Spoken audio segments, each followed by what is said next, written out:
Since it's the first video on my channel, I figured we'd start off with the first watch that I ever owned. Well, not the first watch I ever owned, but definitely the most valuable watch that I have. And you could probably have it on eBay for like 30 bucks. Follow me, let me show you why.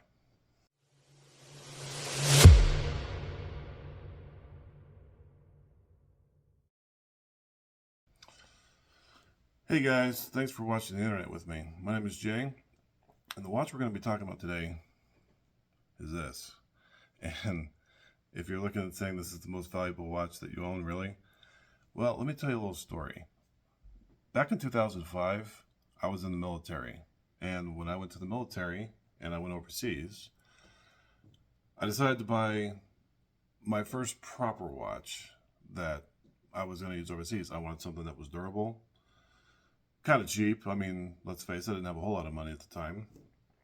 And I wanted something that was solar. In my mind, if a battery, I couldn't change a battery over there when I was overseas, so solar would keep it going. And, 2005 was a weird time because a lot of people don't realize you couldn't just Amazon something. You can just go on Amazon and get a $40 5600 Gshock and call it a day. You kind of had to use what was available to you at the time. So the PX, where I was stationed, sold this little watch here. It's the Casio S11. Very basic, but solar, and it had to have a light. That was the big thing too I had to have. I wore that watch, this watch, every single day I was over there. And it was so important to me. It really made me bond with a watch because after I came back, I realized that this watch had just gone through my overseas. It's been through a divorce, a girlfriend. It's been through kids. My dog chewed half the band off a long time ago. So when I say that this is the most valuable watch that I own, I really mean it. This thing has been with me for 20 years, and it's never needed a service. It being solar, you would think that the battery or something would have to be replaced. It's never been opened. I've never opened the back side of this watch. And we'll take it down on the table and we'll look and see kind of all the functions that it has. It's very limited. But yeah, let's get on the table and we'll take a closer look at my most valuable watch that I own. All right, well, this is it. This is the Casio S11h, I believe. Yeah, Casio S11h. There's one over here. You can just see the back side of the case here. Yeah, six languages for the memory. It has the auto light feature, and it has a power save mode. I'll show you. Pretty basic. When I was talking about I had a dog a long time ago. This band used to be about this long. She chewed that part off, so I had to snip it right there. And you can still see one of her 2 teeth marks right here.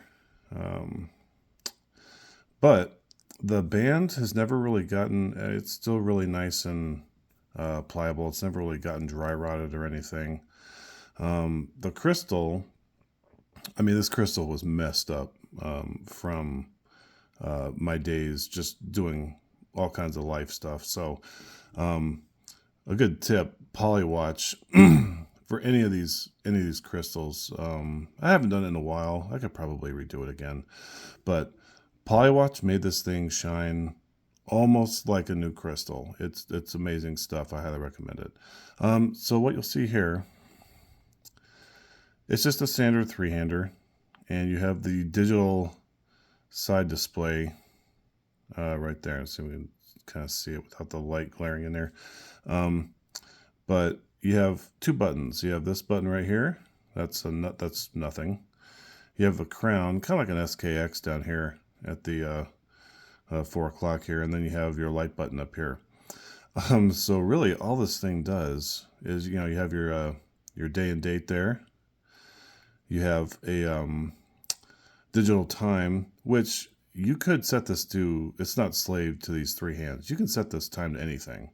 So if you wanted to do like a dual time, you totally could with this watch. Just set this to anything that you wanted. But I just keep it the same time as the hands, but military time. And then here, you'll have your seconds. Again, it's not slave to this seconds, but you'll see this little H right here. And that's for the charge of the battery. It'll have M and L as it dies.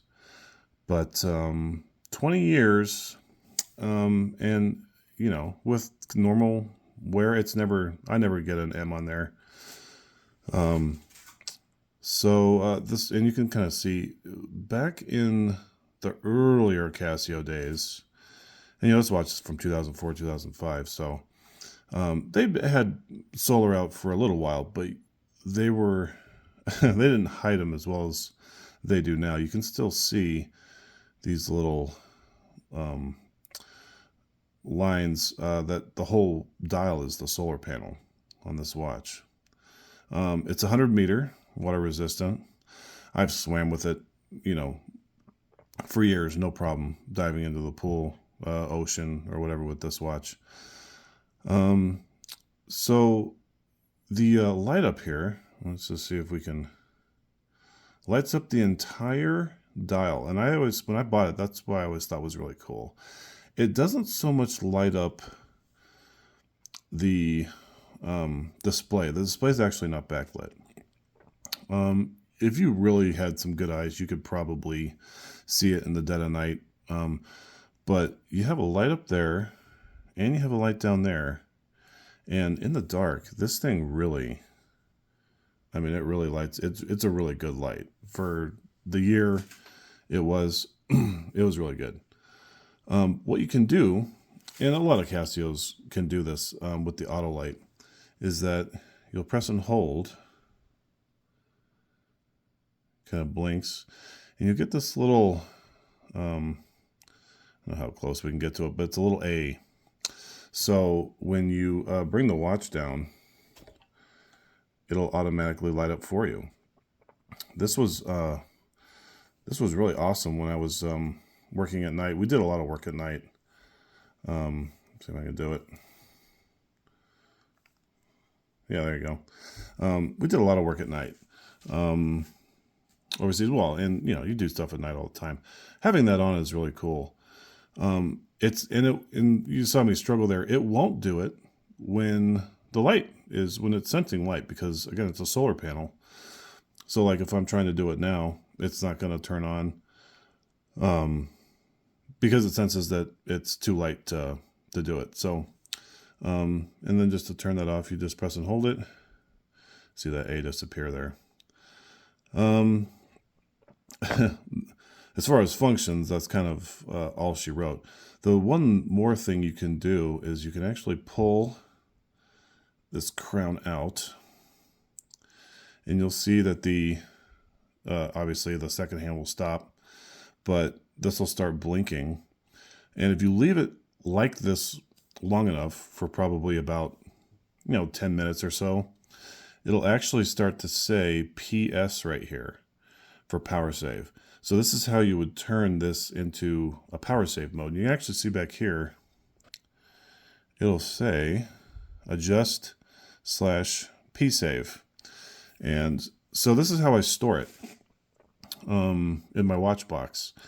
And it can just, it'll stay there. It'll still keep, the internal time and everything like that.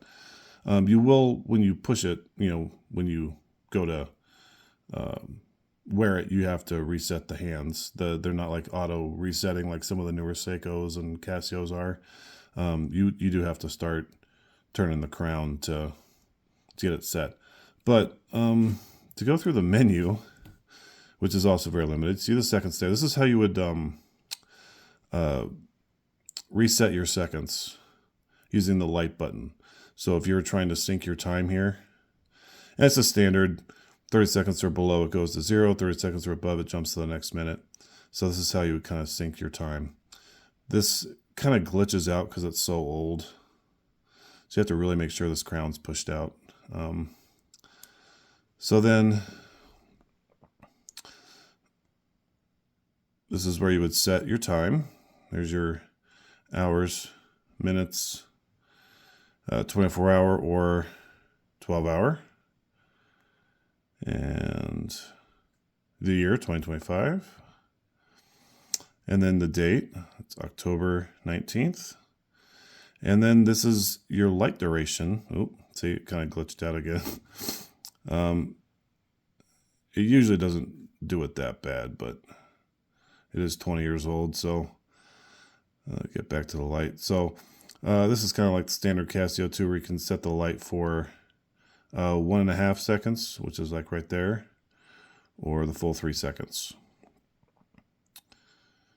And then English, and you can see on the back where it said the 6 languages. That's how you would scroll through those. Oh, these are all the languages here. We'll get back in English.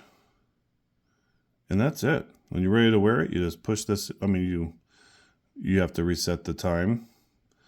So let's say it's, whatever, 11, 10 o'clock or whatever. There you go. Push it in. And you're off to the races. I mean, it was just that simple. It's really simple. And that's kind of what I liked about it. It was just a 3-hander with a date and a light. So yeah, that's it. So when we talk about, the most valuable watch I ever have, right? I have a lot more valuable watches than this Casio, but when you have a watch that you've had for 20 years and it's been with you for all kinds of crazy adventures, and you're able to pass that watch down generationally to family members, kids, grandkids, perhaps. That's really something special. I would honestly, and I don't know, if the house was on fire, this is probably one of the first things I'm grabbing. It means that much to me. So let me know down in the comments what kind of watch it is that is you're gonna grab it out of a house fire watch. You get a little crazy answers sometimes. Sometimes it's a watch they found in a cereal box when they ate as kids. It doesn't matter. Yeah, stay with me for the next couple of videos. Like and follow if you haven't already. And this channel is going to be a blast. We're going to get into a lot of some fun topics on this channel. Explore some stuff that I don't really see on YouTube a lot. Stuff I Google on YouTube that I'm interested about. Don't have a lot of videos. We're going to cover that stuff on this channel. So stay tuned, and thanks for watching the internet. I appreciate it.